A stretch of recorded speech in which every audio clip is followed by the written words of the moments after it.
नमस्कार दर्शकों, MKT news 24 news channel में आप सभी का स्वागत है। विरार में पारंपरिक मंगला गौर प्रतियोगिता का भव्य आयोजन, 50 टीमों ने उत्साहपूर्वक लिया हिस्सा। महाराष्ट्र में मराठी भाषा ही एकमात्र भाषा है। पर्यावरण, जल संरक्षण, नारी शक्ति, नारी का अकेलापन, समानता का अधिकार जैसे अनेक संदेश इस अत्यंत प्रतिस्पर्धी प्रतियोगिता में दिए गए। ये सुबह 9:30 बजे शुरू हुई और रात 9 बजे समाप्त हुई। यंगस्टर्स के माध्यम से विरार में महाराष्ट्र की भव्य पारंपरिक मंगला गौर प्रतियोगिता के 23वें वर्ष में लगभग 50 टीमों ने भाग लिया। चिंचपोकली, देवा ठाणे, कांदिवली, बोरीवली, मलाड, दादर से टीमें आई और वसई विरार से बड़ी संख्या में टीमों ने भाग लिया। लोकनेता हितेंद्र ठाकुर और समन्वयक अजीत पाटिल ने हर साल मंगला गौर प्रतियोगिता आयोजित करने और हम महिलाओं को एक मंच प्रदान करने के लिए अप्पा का आभार व्यक्त किया। महिलाओं ने प्रतियोगिता का भरपूर आनंद लिया। खास बात ये रही कि कुछ महिलाओं के पति और कुछ उनके बच्चे और दोस्त वीडियो शूट करने आए थे। युवा नेता क्षितिज ठाकुर ने भी अपनी उपस्थिति दर्ज कराई और महिलाओं से बातचीत की। दोपहर में शिवकन्या समूह के प्रदर्शन के बाद हॉल में शिवाजी महाराज की जय जयकार हुई। महाराष्ट्र किसी के बाप का नहीं है, महाराष्ट्र हमारे मराठी लोगों का है।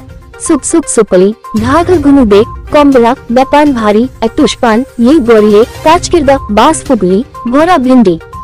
दर्शकों ने इस तरह के विभिन्न खेलों का आनंद लिया।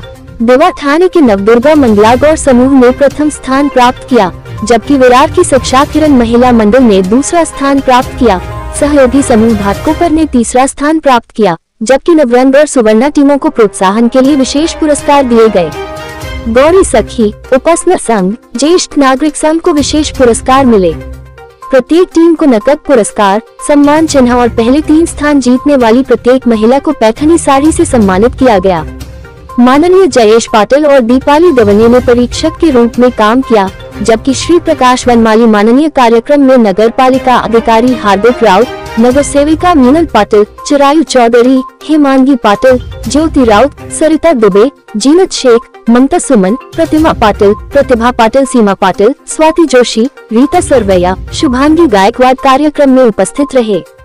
प्रतियोगिता को सफल बनाने के लिए मुद्दा लेले, मिलिंद पोंक्षे, सुरेखा कुरकुरे, भूषण चूड़ी, मिलिंद पवार, तानाजी पाटिल ने कड़ी मेहनत की। तो आइए एक नजर डालते हैं इस खास खबर पर।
सालाबादप्रमाणे याही वर्षी मंगळागौर स्पर्धा लोकनेते आमदार हितेंद्र ठाकूर यांच्या संकल्पनेतून या स्पर्धा घेतल्या जात आहेत। 1990 पासून वसई तालुक्यामध्ये, पालघर जिल्ह्यामध्ये मोठ्या प्रमाणामध्ये विविध उपक्रम लोकनेते हितेंद्र ठाकूर यांच्या संकल्पनेतून चालू झालेले आहेत. कलाक्रीडा असतील, सांस्कृतिक कार्यक्रम असतील, असे अनेक विषय त्यांनी हाताळले आणि त्याचं अनुकरण अख्ख्या महाराष्ट्रामध्ये झालं.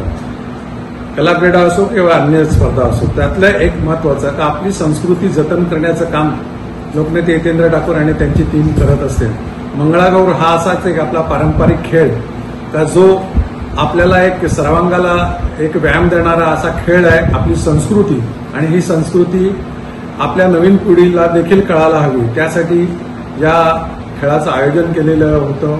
मंगळागौर त्याला एक धार्मिक सांस्कृतिक अशी पार्श्वभूमी आहे या मंगळागौर या कार्यक्रमाला, आणि त्यासाठीच आपली सालाबादप्रमाणे गेले 25 वर्ष 2000 सालाच्याही आधीपासून 1990 पासून वेगवेगळे उपक्रम राबवले जातात. त्यातला हा एक उपक्रम, आणि मोठ्या प्रमाणामध्ये भारतातली सगळ्यात मोठी मंगळागौर स्पर्धा ही आपल्या इकडे यंगस्टर मार्फत लोकनेते हितेंद्र ठाकूर यांच्या संकल्पनेतून आयोजित केली जाते.